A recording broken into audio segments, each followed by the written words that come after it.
They were about to hang an innocent man, and no one in Red Hollow was going to stop it. The rope creaked above the gallows as dry wind dragged dust across the silent street, coating boots, faces, and the fragile line between truth and fear. At the center of the square, a young man knelt with his wrists tied behind his back, his shoulders trembling under a weight far heavier than fear. His face was bruised, his lips cracked, Please. his eyes red from He's nights lying. without sleep, trying to No, understand how no, everything had liar. fallen apart so quickly. He was not a criminal. He had never been one. He had only asked questions, and in this town, questions were more dangerous than guns. Around him, people gathered in a circle that felt more like a wall than a crowd. Some looked away to avoid seeing what they already knew. Some stared without emotion, as if this was nothing more than another day. Others stood still, silent, carrying guilt they refused to face. The sheriff stood behind the young man, tall and controlled, his hand resting near his gun, his voice steady and practiced. He spoke about justice and order, but his words sounded empty, like something repeated so many times it had lost all meaning. The young man tried to speak, tried to explain, tried to tell them he had only been searching for the truth about his brother, but his voice broke before it reached anyone's ears. The town had stopped listening long ago, and truth no longer had a place here. The rope swayed slightly as the wind picked up, and the moment tightened around everyone present. The young man looked across the crowd one last time, not for rescue but for recognition, hoping someone would remember who he really was. But all he saw were people hiding behind silence. Then the sound of boots cut through the air, slow and deliberate, drawing attention without force. A voice followed, calm and unafraid, strong enough to stop everything without needing to rise.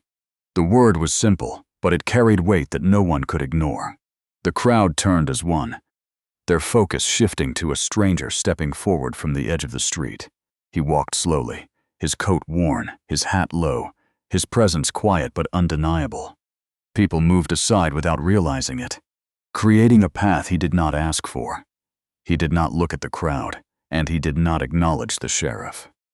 He walked straight toward the young man. His eyes locked on him with an intensity that felt personal. The sheriff's expression hardened, his authority challenged in a way he had not expected. He warned the stranger to stop, to stay out of it, to remember where he was. But the stranger ignored him completely. He stopped a few feet away from the young man and studied him closely, as if confirming something he had already decided. Something shifted in the stranger's expression, something deeper than sympathy, something tied to memory and regret. The young man looked up at him, confused and desperate, searching for answers he could not understand. Then the stranger spoke quietly, his voice steady and controlled, cutting through the tension like a blade. He told them they were about to kill the wrong man. The crowd reacted immediately, whispers spreading, uncertainty breaking through the silence.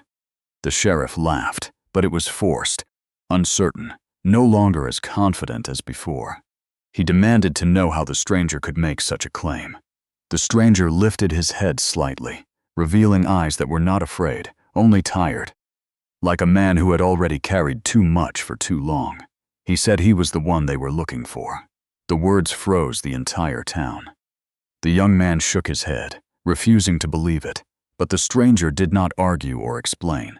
He simply stood there, accepting the weight of what he had just done. The sheriff stepped closer, studying him, searching for weakness, for doubt, for anything that would prove this was a lie. But there was none. When the sheriff asked if he truly understood what he was doing, the stranger answered calmly that he was here to end it. The tension became unbearable, and after a moment of hesitation, the sheriff made his decision. If the stranger confessed, he would take the young man's place. The crowd reacted, shocked but silent.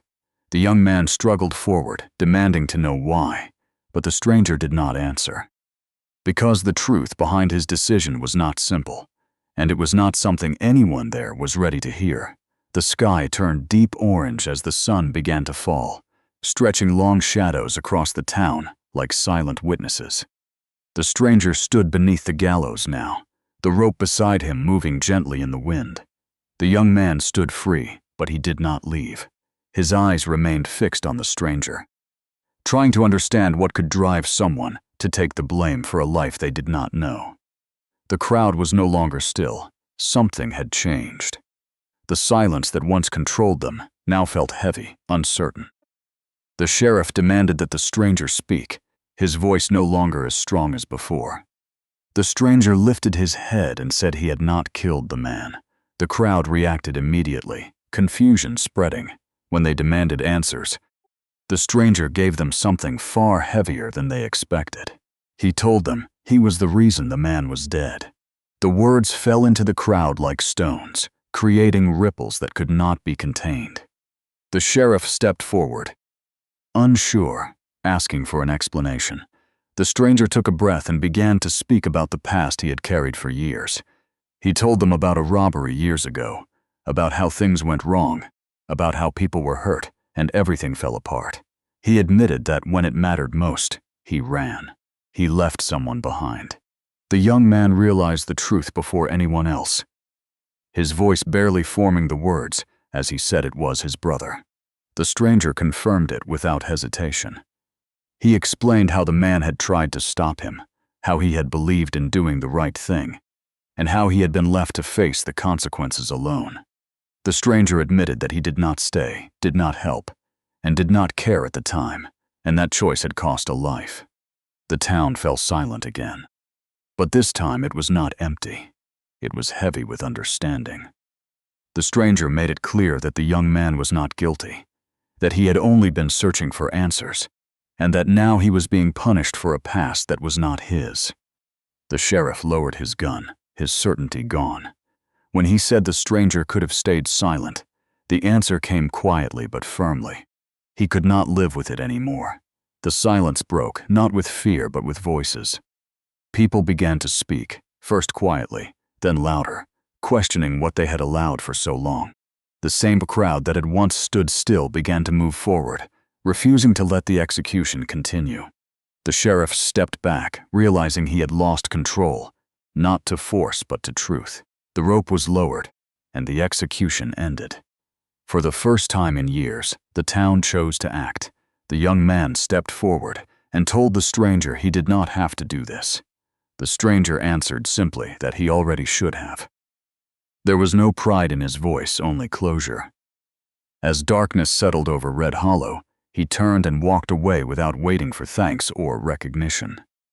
The young man watched him leave, understanding something deeper than words. Some people do not stay. They come into your life, change everything, and then disappear. The town began to change slowly after that day. People spoke more, listened more, and questioned the silence that had once controlled them. The young man stayed, not because he had nowhere to go, but because he understood that leaving would only repeat the past. And far beyond the town, the stranger continued his journey without looking back. He knew the past would never fully disappear, but he also knew that facing it was the only way forward. As the sun rose over the horizon, one truth remained clear. The story was never just about the man who took the blame. It was about the moment a town finally chose to face itself, and that was something far more powerful than any ending. And in the quiet that followed, something deeper settled over Red Hollow. Something that could not be undone or ignored. The people no longer looked at each other the same way, because now they carried the weight of what they had almost allowed to happen. The young man stood there for a long time, watching the empty road where the stranger had disappeared, realizing that some debts are not paid with words, but with actions that leave a mark forever. He took a slow breath, not as a man who had been saved, but as someone who had been changed. Around him, doors opened, conversations began, and silence slowly lost its power over the town. The sheriff remained still for a moment longer before turning away, knowing that from this day forward, every decision would carry the memory of what almost happened. The wind moved through the streets again, but this time it felt different, as if it was clearing something that had been buried for years. And far beyond the horizon, the stranger continued forward without hesitation, because men like him do not stop, They simply move from one truth to another. Somewhere ahead, another story was waiting. Another silence needed to be broken, and another choice would have to be made. Because the world does not change all at once. It changes when someone refuses to look away. And on that day, in a town that had forgotten how to stand, one man reminded them what it meant to finally rise.